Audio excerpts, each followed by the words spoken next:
আমরা যারা গ্রামের স্টুডেন্ট আছি আমাদের সবচেয়ে বড় একটি সমস্যা হচ্ছে আমরা নিজেকে ছোট মনে করে ফেলি। আমরা বলি যে আমরা তো গ্রামের স্টুডেন্ট, গ্রামের একটা স্কুলে পড়ি, মাদ্রাসায় পড়ি, এইখানে এই গ্রাম থেকে আমাদের বড় কি করা সম্ভব হবে, এরকম বলে নিজেকে সান্ত্বনা দিয়ে ফেলি।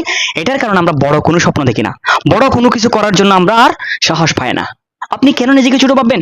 আপনি কেন মনে করবেন এখন আমি গ্রামে আছি? আপনি দেখতেছেন না এখন এই পুরো বিশ্ব একটা ছোট্ট গ্রামে পরিণত হয়েছে।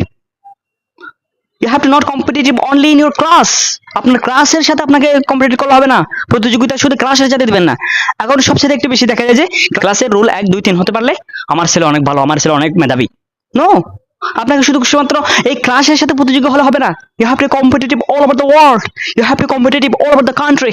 আপনাকে সারা বিশ্বের সাথে প্রতিযোগী হতে হবে, সারা বিশ্বের সাথে আপনাকে প্রতিযোগী হতে হবে। বিশ্বের মধ্যে কিভাবে চলতেছে, বিশ্বের সাথে প্রতিযোগী হতে হলে আপনাকে কি করতে হবে, কিভাবে যে নিজেকে যোগ্য করে তৈরি করতে হবে, এটা খেয়াল রাখতে হবে। আর আমরা যারা অভিভাবক আছি আমাদেরকে মনে রাখতে হবে যে আমার সন্তানদের জন্য আমি তো physics, chemistry, biology, math, English পড়ার জন্য তো টিচার রাখছি, এটা পড়াচ্ছে ঠিক আছে, কিন্তু আমার সন্তান অন্যান্য যে স্কিলগুলো আছে, বাহ্যিক স্কিলগুলো আছে, আউটডোর ক্লাস যেগুলো আছে সেগুলো পাচ্ছে কিনা, সেগুলা অর্জন করতেছে কিনা, আমার সন্তান কতটা বিশ্বের সাথে তাল মিলিয়ে চলতে পারবে, তার মধ্যে কতটা যোগ্যতা আছে, স্কিল আছে, এটা আমাদের অভিভাবকদের ভাবতে হবে। আমার একটা চেষ্টা, আমার একটা স্বপ্ন, আমি গ্রাম থেকে এই ভুলগুলো ভাঙার জন্য চেষ্টা করতেছি, যে গ্রাম থেকেও অনেক বড় জায়গায় যাওয়া যায়, যে গ্রামে থেকেও অনেক বড় কিছু করা যায়। এপিজে আবুল কালাম, সে ছিল গ্রামের প্রত্যন্ত অঞ্চলে, আরে তার বাসার মধ্যে কেরোসিন ছিল না পড়ার জন্য, রাস্তার যার যে লাইট দিয়ে রাস্তার ধারে পড়েছিল। বাবার তো অত বড় কোনো কিছু ছিল না, মসজিদের ইমাম ছিল, খবরের কাগজ বিক্রি করতো। সে দেখিয়ে দিয়েছে যে গ্রাম কোনো প্রতিবন্ধকতা হতে পারে না। আপনার পরিবার, আপনার বাবার স্ট্যাটাস, আপনার পারিবারিক স্ট্যাটাস, এটি আপনার মাপকাঠি নয়। এমন অনেক বড় বড় ব্যক্তি আছে পৃথিবীতে, আছে আমাদের দেশে আছে, বাবা একজন সাধারণ কৃষক কিন্তু সে অনেক উচ্চ পর্যায়ে অনেক বড় কাজ করতেছে, এরকম আছে। তো আপনি কেন গ্রামে থেকে বলে আমি কি করবো? আর আপনাকে এরকম ছোট দেখে স্বপ্ন দেখলে হবে না, আপনাকে অনেক বড় স্বপ্ন দেখতে হবে। আপনি পারবেন, আপনার মধ্যে সব ক্ষমতা আছে। আল্লাহ রাব্বুল আলামিন পবিত্র কোরআনে বলেছেন ওয়াফি আনফুসিকুম, তুমি নিজেকে নিয়ে চিন্তা করো, তুমি নিজেকে নিয়ে ভাবো, তুমি অনেক ক্ষমতার অধিকারী, তোমার মধ্যে অনেক ক্যাপাবিলিটি আছে, অনেক সক্ষমতা আছে। সক্রেটিস বলেছেন নো দে সেলফ, তোমার নিজের সম্পর্কে জানো, তোমার নিজের সম্পর্কে জানো, নিজের মধ্যে যে ক্যাপাবিলিটি গুলো আছে, যে যোগ্যতা গুলো আছে নিজের মধ্যে, এটা সাজানোর জন্য, নিজের মধ্যে যে এগুলো আছে এগুলো প্রকাশ করার জন্য চেষ্টা করো, নিজের যোগ্যতাকে প্রকাশ করার জন্য চেষ্টা করো। গ্রামে বসবাস করেন বলে আপনার কখনো আপনার বড় স্বপ্নের পথে কখনো প্রতিবন্ধকতা হতে পারে না। গ্রামে আছি বলে আমরা কি এখন তো মুহূর্তের মধ্যে দেখতে পাচ্ছি আমেরিকার মধ্যে কি হচ্ছে, আমেরিকার মধ্যে যে এরকম ইন্টারনেট ব্যবহার করতেছে, আমাদের বাংলাদেশে এখানেও আমরাও, আপনারাও সবাই আমরা একই ইন্টারনেট ব্যবহার করতেছি। তারা যদি পারে আমরা কেন পারবো না?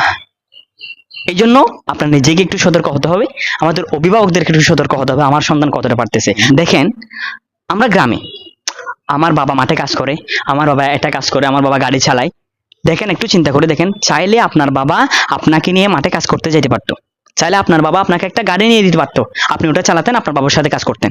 কিন্তু আপনার বাবা যে গ্রামে থাকার পরেও, গ্রামের মানুষ হওয়ার পরেও আপনাকে যে স্কুলে ভর্তি করিয়ে দিয়েছে, মাদ্রাসায় ভর্তি করিয়ে দিয়েছে, পড়ালেখার একটা সুযোগ করে দিয়েছে, এটা আপনার কাছে অনেক কিছু। কিন্তু এখন আপনি তুলনা করেন না, আমার বন্ধুর বাইক আছে আমার কেন বাইক নেই আমি পড়বো না, আমার বন্ধুর আইফোন আছে আমার কেন আমি পড়বো না। আপনি নিজেকে কেন এরকম ভাবে চিন্তা করেন? আপনি নিজেকে চিন্তা করবেন না, আমার বাবা আমাকে পড়ালেখার জন্য সুযোগ করে দিয়েছে, আমার বাবা আমাকে স্কুলে ভর্তি করিয়ে দিয়েছে, স্কুলে যাওয়ার জন্য সুযোগ দিয়েছে, এটা আমার কাছে অনেক। এই জন্য আমাকে বড় স্বপ্ন দেখতে হবে, আমাকে অনেক বড় কাজ করতে হবে। আমার বাবা যে কষ্ট করতেছে, আমার বাবা যে এভাবে পরিশ্রম করতেছে, আমার মা যে এত কষ্ট করতেছে, আমি আমার হায়াতে আমার মা বাবা মারা যাওয়ার আগে আমি তাদেরকে সুখ দেবো। আপনাকে এভাবে চিন্তা করতে হবে। আপনার বাবা যে কত কষ্ট করতেছে এটা দেখতে পাচ্ছেন না? কত যে কষ্ট করে একজন মা, কত যে কষ্ট করে একজন বাবা, বিশ্বাস করেন। এখানে আমি নাম বলতেছি না, একজন আমার এই যে ছাত্র, একটা ছাত্র আছে আমার এখানে, যে তার বাবা প্রতিদিন আমার কাছে 5-6 বার প্রতিদিন আমাকে কল করে, আমাকে জিজ্ঞেস করে যে হুজুর আমার সন্তান পারবে কিনা, আমার সন্তান মেধাবী আছে কিনা, সে বুঝতেছে কিনা, সে পারবে কিনা। আমি চিন্তা করলাম যে একজন বাবা সন্তানের জন্য এত পাগল হতে পারে, এরকম খবর দেখতে পারে। বিশ্বাস করেন এটা আপনার, আপনার প্রত্যেকের বাবা, প্রত্যেকের মা, প্রত্যেকের অভিভাবক এভাবে চিন্তা করো, একবার স্বপ্ন দেখে, আপনার বাবা আপনাকে নিয়ে স্বপ্ন দেখে, আপনার মা আপনাকে নিয়ে স্বপ্ন দেখে, আপনার এলাকাবাসী, আপনার গ্রামবাসী আপনাকে নিয়ে স্বপ্ন দেখে আপনি অনেক বড় কিছু করবেন। কিন্তু সেই যে সবাই আপনাকে নিয়ে স্বপ্ন দেখতেছে, এখন আপনি কি করতেছেন? আপনি কিভাবে সময়কে হেলে ফেলে নষ্ট করতেছেন? এটা করবেন না। আপনার বন্ধুরা যদি আপনার চেয়ে উপরে থাকে, আপনি আপনার চেয়ে যারা ধনী আছে সেই ধনী বন্ধুদের দিকে তাকাবেন না, যারা গরিব আছে তাদের দিকে তাকান। এমন অনেক স্টুডেন্ট আছে, আমার পরিচিত এমন অনেক স্টুডেন্ট আছে, যে স্টুডেন্ট ক্লাস 8 থেকে শুরু করে class 8 9 10 inter first year, inter second year, 4 বছর পর্যন্ত একটা স্কুল ড্রেস নিয়ে স্কুলে গেছে। এরকম ছাত্র আমার পরিচিত আছে।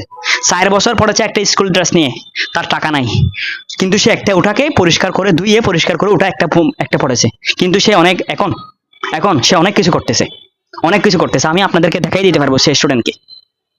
তো আপনি এরকম করবেন না, আপনার বড় যারা আছে, আপনার চেয়ে বেশি যাদের আছে, এদেরকে নিয়ে আপনি দেখবেন না। একদিন কবি ইকবাল, ইরাকের একজন বিখ্যাত কবি, সে একদিন তার পড়ার জন্য পায়ে জুতা নেই। সে বলতেছে, আমি একজন ইরাকের বিখ্যাত কবি, আমার পায়ে জুতা নেই, এটা কেমন হলো? সে মনে দুঃখ নিয়ে রাস্তা দিয়ে হাঁটে যাচ্ছে। সে দেখতে পেল রাস্তার পাশে একজন ব্যক্তি, তার 2টা পায়ে নাই, সে রাস্তার মধ্যে পড়ে আছে, রাস্তার মধ্যে শুয়ে রয়েছে, সে হাঁটতে পারতেছে না। তখন কবি ইকবাল সিজদার মধ্যে পড়ে গিয়ে, হে আল্লাহ, আপনি তো আমাকে 2টা পায়ে দিয়েছেন, এটা আমার জন্য অনেক শুকরিয়া। আপনি যে আমাকে 2টা পা দিয়েছেন, আমি চলতে পারতেছি, আমার আর জুতার কোনো প্রয়োজন নেই। আল্লাহর কাছে শুকরিয়া আদায় করতেছে, কৃতজ্ঞতা আদায় করতেছে। এজন্য আপনি চিন্তা করবেন না যে আপনার বাবা আপনাকে আইফোন দিতে পারলো কিনা, আপনার বাবা আপনাকে বাইক দিতে পারলো কিনা, আপনার পড়ালেখার উন্নতি করতে যে আপনাকে গাড়ি দিতে পারলো কিনা। আপনি আপনার অন্য একজন বন্ধু যারা আছে, যেহেতু আমরা গ্রামে আছি, এতটা আপনার বাবা আপনাকে হয়তো গাইড দিতে পারতেছে না, পারিবারিকভাবে অতটা সচ্ছল নয়, গাইড দিতে পারতেছে না, আপনি একটা অন্য একজন বন্ধুর সাথে শেয়ার করেন। বন্ধুকে বলেন, বন্ধু আজকে তুমি আমাকে এই গাইডটা দাও, আমি তোমাকে কালকে দিয়ে ফেলবো। এভাবে শেয়ার করবেন।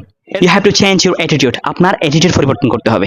গ্রামে আছি বলে আমি কোনো রকমে এসএসসি দেবো, কোনো রকমে এসএসসি দেবো, কোনো রকমে কলেজে যাবো, শেষ করবো, কোনো রকম একটা সার্টিফিকেট হবে, নো নো নো। এখন শুধুমাত্র সার্টিফিকেটের যুগ নেই, আপনি শুধু সার্টিফিকেট নিয়ে কোনো কিছু করতে পারবেন না, কোনো কিছুই করতে পারবেন না, আপনার স্কিল লাগবে, দক্ষতা লাগবে। এই জন্য আমি আর কথা বাড়াচ্ছি না। ইনশাআল্লাহ আল্লাহ আমাদের সবাইকে কবুল করুক, আল্লাহ আমাদের সবার স্বপ্নকে পূরণ করুক, সবাই বড় বড় স্বপ্ন দেখবেন। ইনশাআল্লাহ আপনারাই একদিন এই গ্রাম থেকে উঠে বিশ্বের বড় বড় জায়গায় যাবেন, এই আশা রেখে আমি আমার সংক্ষিপ্ত কথা শেষ করছি। আসসালামু আলাইকুম।